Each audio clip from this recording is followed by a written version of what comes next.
श्रीराम राम रघुनंदन राम राम, श्रीराम राम भरताग्रज राम राम, श्रीराम राम रणकर्कश राम राम, श्रीराम राम शरणं भव राम राम, श्रीरामचंद्र चरणौ मनसा स्मरामि, श्रीरामचंद्र चरणौ वचसा गृह्णामि, श्रीरामचंद्र चरणौ शिरसा नमामि, श्रीरामचंद्र चरणौ शरणं प्रपद्ये।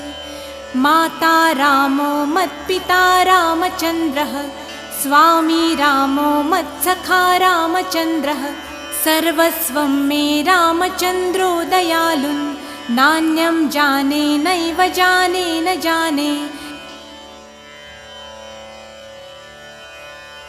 दक्षिणे लक्ष्मणो यस्य, वामे तु जनकात्मजा, पुरतो